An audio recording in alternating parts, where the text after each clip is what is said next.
talk about how much was expected of young naval aviators, and it goes throughout the military. You don't need to be a naval aviator. An awful lot is expected of all of our young people that serve today and yesterday and tomorrow. I was a nugget along with Chris, along with John. We really only had, other than the CO and XO, we had two guys that had ever seen combat before. One of them is George, and one of them is, I take it back, three, Lou Dunton and Norm.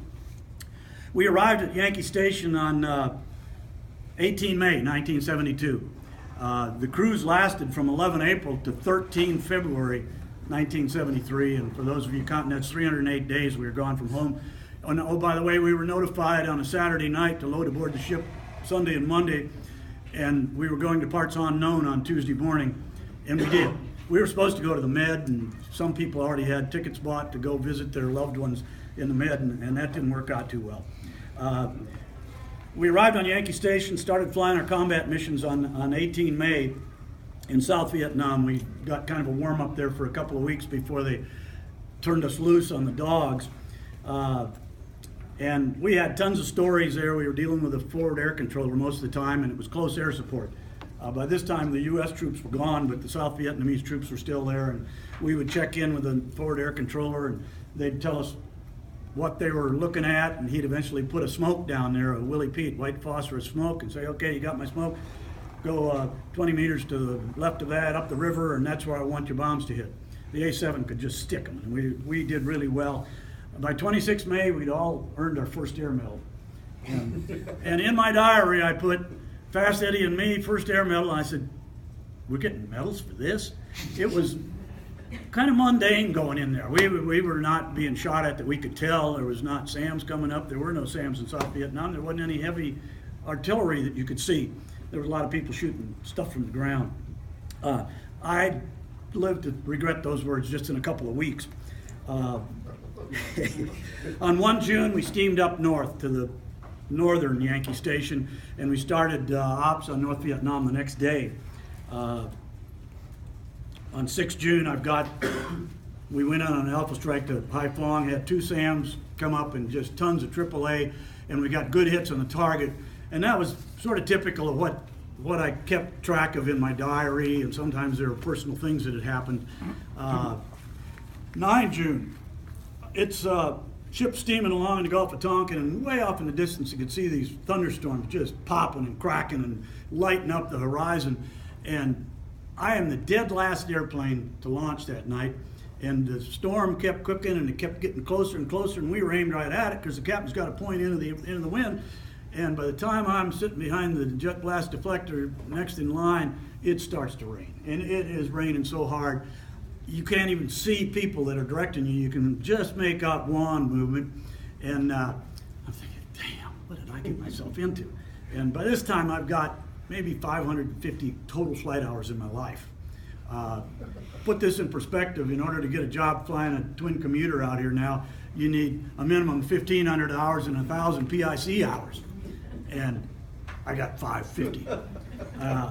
Well, they strap it onto the catapult. I was really kind of thinking, it'd be cool to have something just break right now. Whoop, can't go.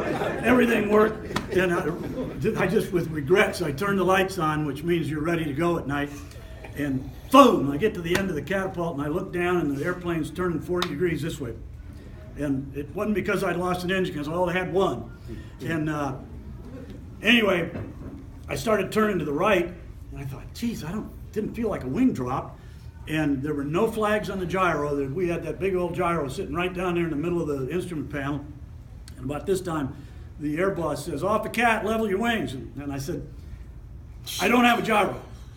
And some idiot from down below in Carrier Air Traffic Control says, what are your intentions? And I'm flying with Duskin that night, and he says, shut up and let him fly. And it was silence. And people have asked me, I did some reports with the high school students that wanted to report on somebody that had been in a war. What was your scariest moment? And this is by far the scariest moment I ever had in aviation. When you go off the cat at night, period, it's dark out there. If you got a moon, sometimes you can see a horizon.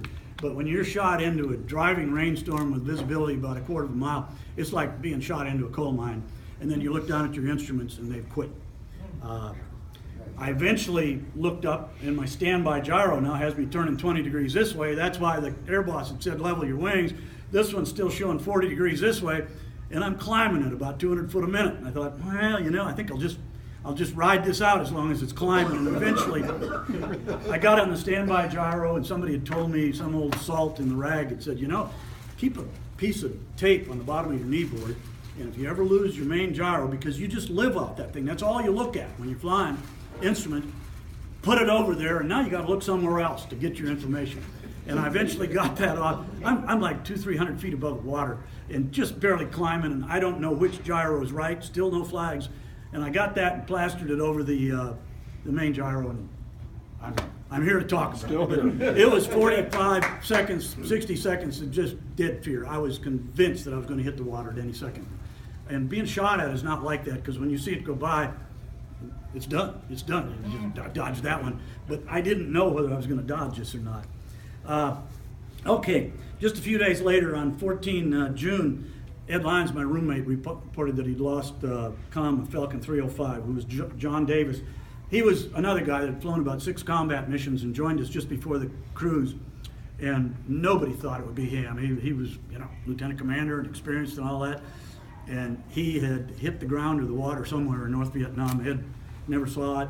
I was on the very next launch, and a man named Fred Wright and I searched for him for an hour and a half and never found anything of the wreckage. That was on 14 June. That was first A7 we lost. On 16 June, our sister squadron had an A7 go into the water off the Cat. He was killed. I was on the flight deck watching that as he went off, and there was a guy that we called Loco Juan. His name was John Cabral. He was not the best aviator in the bunch. Great guy, wonderful guy. And 2 nights after that, on 18 June, our sister squadron lost another guy in North Vietnam on route Pac 3. And us JOs now are looking around at each other going, let's see, that's 5 nights, 3 airplanes, 3 of us gone, and that doesn't bode well if we spend 6-8 months over here at this rate. And I think we got a lot better at what we were doing, probably because of that. But it is an unforgiving business, not just being shot at, but flying at night over North Vietnam and coming back to the ship and such. Our missions, armed reconnaissance, we would typically take off at night with a pod of flares and 4 or 5 Mark 82 500-pounders, and we would take separation as we coasted in, turn our lights out, lead would go down a little bit lower, a couple thousand feet, and we'd just look for any trucks. We called it armed reconnaissance, and they were targets of opportunity, and whoever saw the targets down there would drop down, pick a flare off at about 3,000 feet, and it would swing from this parachute, and you had daylight underneath it to bomb the trucks for a while. And they knew about this, the natives. A lot of times they'd park the truck and run when the flare went off, and they were exposed down there. George probably has better stories than that about it, but brings me up. I did a good job with the night cat shot in the rainstorm and lost a gyro. I pulled off a bombing run one night, and I had gotten into the habit of pulling the nose up about 30 degrees, and I'd roll up and watch where the bombs hit. And if I was going to make another run, I thought, well, that was a little long. I'll aim a little short the next time. And I had some nice secondaries, hit some trucks, and things were cooking down there. And I watched it a little too long, and when I looked back in the cockpit, I was going through about 60 degrees nose up and about 100 knots. And I'm deep in North Vietnam. And the rule is if you were ever in an uncontrolled flight below 10,000 feet, it was an automatic ejection. And well, I'm well below 10,000 feet, and I have absolutely no control over the airplane. You've heard of a stall. Well, if you took the A7 deep enough, it departed. And the stall, and it just flops over like this, and it does some turns and is real nose heavy, and you end up going straight down. And I thought, man, funny how things happen, but I thought to myself, geez, if I have to eject, what am I going to tell those guys in the Hanoi Hilton? that, well, what got you? Well, I departed the airplane and I was below 10,000 feet, so I ejected. Bad idea. You know, nothing replaces just luck, but I made it out of that. I bottomed out at a couple thousand feet, and I think the old Navy adage came up, it's far better to die than look bad.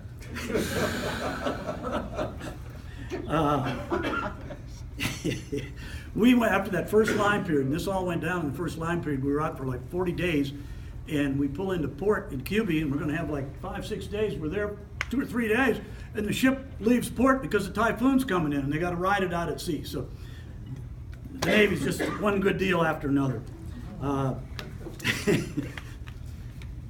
We're up to, let me see here. One of the biggest rescues that ever took place in North Vietnam. I was flying with my XO one night, and we found some trucks, bombed them, and our sister squadron said, "Where are you guys?" And we told them, gave them directions to it, and the E-2 directed them into our area. Jim Lloyd and Art Bell, and this happened on 6 August. We departed and headed back toward the ship. We were out of ammo, and I had one little tickle of a Fansong radar, which is an SA-2 radar, and Jim Lloyd was rolling up to do his first run. 2 SAMs came up, hit him. He jumped out of the airplane, and he was close enough to the wreckage that he could feel the heat when he was coming down in his parachute. And old Art Bell, I will never forget, may he rest in peace, he passed away 10, 15 years ago, but he was so cool and calm. He comes up and says, "Screw top, that's the E-2. He said, "I just had a couple SAMs shot at us here," and he said, "I think my wingman's on the ground." That's what he said. It wasn't like, holy cow, you know. Art was pretty cool and calm, and we used to joke because he would go out and come back with an extra 500-600 pounds of gas compared to his wingman, because Art was just going along like this, and his wingman was jinking up and down in full power and all this. George, you were involved in the rescue, right? You were SAR commander for a while. Eventually, the skipper of the A6 squadron on board led the SAR rescue that got in there. And if you want to talk heroes, the helicopter that went in to get him 20 miles into North Vietnam got shot up so bad one time that they had to turn around and go back. The next time they came in, and Jim could only talk on the radio when they were overhead or when one of the A7s was going overhead, because he had people all around him that would hear him talk if he came up on his survival radio. And he actually had one guy, he was laying like he was dead, and some natives came and poked him with a stick and kicked him and everything, and he thought, "I'm not going to move, I'm not going to move." And pretty soon he heard footsteps running away, and he got up and ran to another hiding spot. But they rescued him after about 6 hours in there. The helicopter was all shot up, and it was one of the deepest rescues into North Vietnam that the Navy ever conducted, and it was at night. Had daylight come up, they never would have got in there. It was a blessing to have it at night. If you Google Jim Lloyd, you can read the whole thing. And the heroes are those guys in the helicopter that kept coming back for more as they were getting shot up so badly. Pardon? Jim waved him off at one point. That's right. Jim waved them off because there was too much fire going on. And then they finally did get in. They're hovering right above him. They drop the penetrator down that picks them up. And Jim gets on that thing, and he's hugging it, and he's just squeezing it. And somebody hits him on the shoulder, and he thought, "Oh, man, I've been captured." It was the hero rescue guy out of the helicopter that had jumped out of the helicopter and said, "Get in," and he literally took Jim, who's about 6'3", and threw him in the helicopter, and off they went. But it was just a great story, and Jim can tell that so well. 4 September, I mentioned in my diary that it was the first time I'd ever seen a really pitching deck. We'd had a typhoon go through, and the deck was going up 16, 18 feet up and down. And fortunately, it was a daytime recovery. I don't think we flew that night. It was bad enough where we didn't fly at all at night during that period.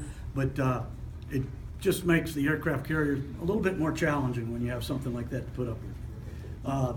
6 September, I was on a strike going into Haiphong, and probably shouldn't have been on it, really. The clouds were bad underneath us, and I'm thinking, we don't see a lot of the ground coming in here, and 2 SAMs came up and hit 2 A6s that were in the lead division of the flight, and one of them just spun out of control, and they ejected. The other one went split S, and my lead, the XO, was saying, "Eject, eject, you're on fire, eject." And I remember talking to the guy that was going toward the ground like this, and he said, man, he said, I heard that idiot. I said, that was our XO. That was Commander Armstrong. He was telling you to eject. He said, I don't care.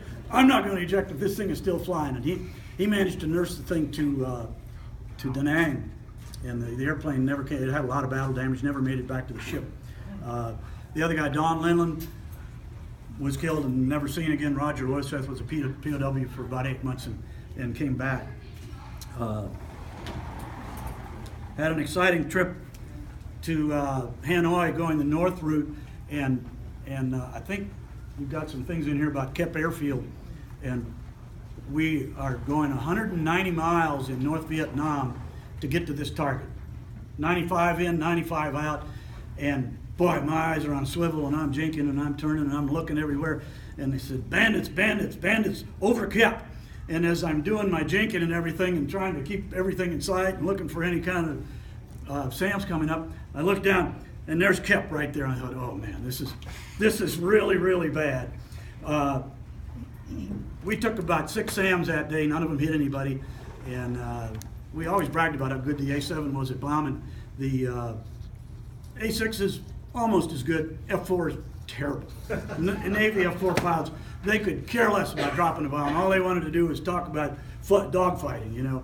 And that day, in the brief, they had circled this area. Do not drop a bomb anywhere near this. This is a hospital. You got the river here. You got the road here. Make sure you roll in where if one comes off long, it will not go anywhere near this. And so I pull up and I'm looking down here again to see mine go off, and all of a sudden I see boom, boom, boom. And when I counted to 6 and another one went off, I knew it wasn't an A7 because we only had 6 bombs on it. And it was 14. It was an A6, and he had put his intervalometer, which spaces the bombs, on times 10. And so he put a string out. Who knows? It was probably more than a quarter of a mile. And he bracketed the hospital. Nothing hit it. One was short, one was long. And the rest of that flight out now, 95 miles, I think, and boy, if you end up on the ground today, they're not going to be real kind. A few days after that, on 13 September, I had the distinction of having an airplane, an A7A, that still has my name on it because it's parked on the bottom of the Gulf of Tonkin. 312 was lost on 18 September, and that was my airplane. It had my name on it, Lieutenant J.G. John Johnson. I thought, man, I hope they get my name on another one so I can get a picture of it, you know. I didn't even have time to get a picture of that. But we rescued the pilot. He was picked up by a destroyer just a few minutes after he ejected, and it was not that big a deal. Pardon? Greg Averitt. Yeah, the Rat Ace Award is named after him.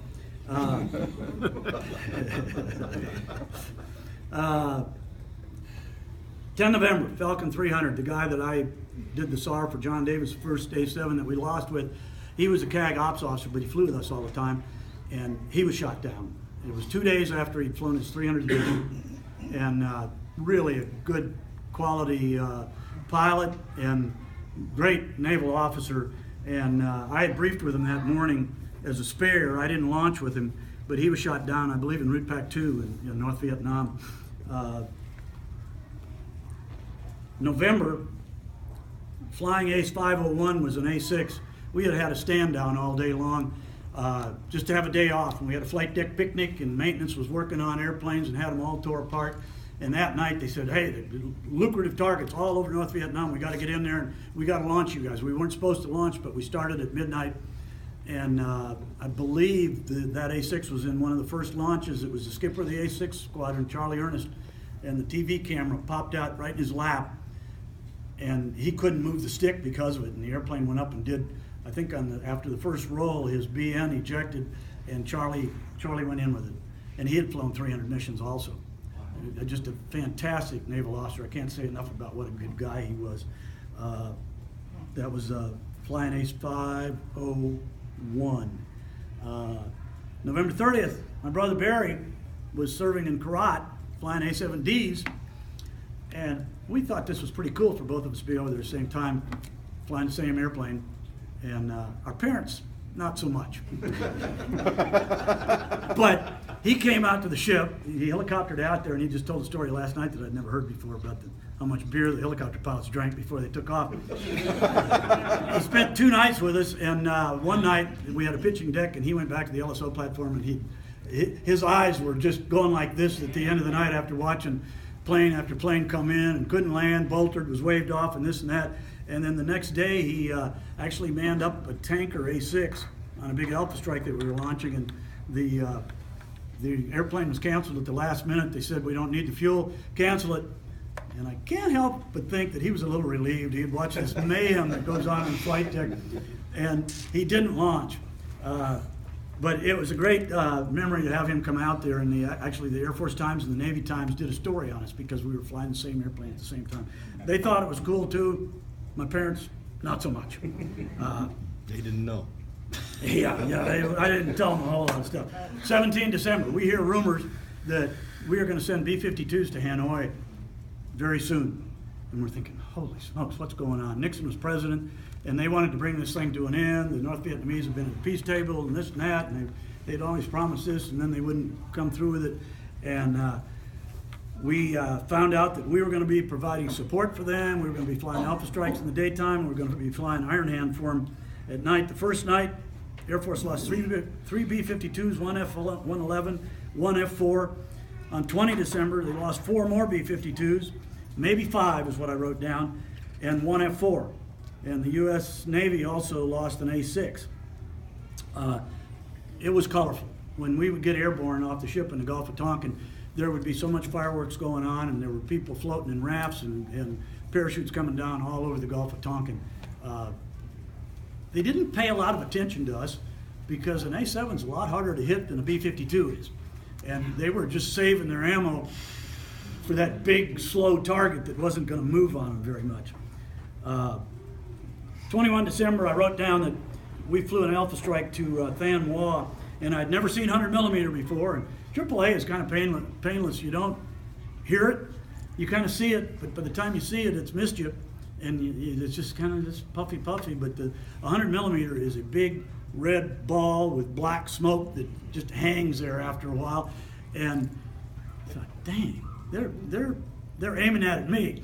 It was kind of a mini SAM when it went off. I'd never seen 100 millimeter until that day.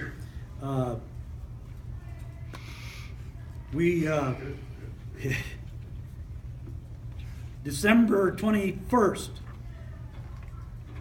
Flying Ace 500 was knocked down. The A6 squadron just had a dismal month period there where they lost their skipper, they lost their ops officer, and the ops officer was killed in that one, and another A6. Here's your Grumman story for the day. He was being shot at pretty heavily, and he pushed the stick forward when he probably shouldn't, when you're only 100 feet above the ground. Ran into a tree. Mike Schuster, you're right.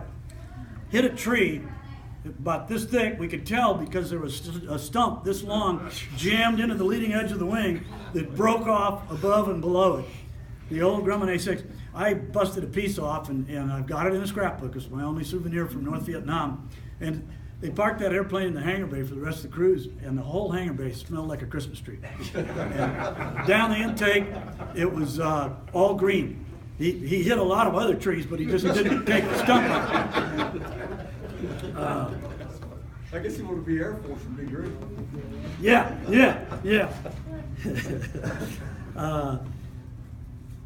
Let's see. Christmas and New Year's, we spent them both on the line. We were the only carrier over there that did that. Saratoga we were always picking up for somebody else's slack. January 6th, I wrote down that was my 150th mission, and I flew one more after that. And on 8 January, we were done. We left there for QB to refuel and replenish the ship, and then we were heading home after 8 or 9 months on the line in a pretty hectic time. While we were heading home, which took 32 days or something like that from Subic Bay, we stopped in Singapore briefly. We got word on 24 January that the war was over as of January 27th. There's a lot of word that goes around now that we lost the Vietnam War. We did not lose the Vietnam War. Amen, brother. In fact, you can bank on it that the military has never lost a war. The politicians can do that for us. And when we left, the war was over. we had brought them begging to the peace table, and all the POWs came home. And I've heard people talk about their service in Vietnam, and we regret this and regret that, and I think you could ask any of us, and I have no regrets.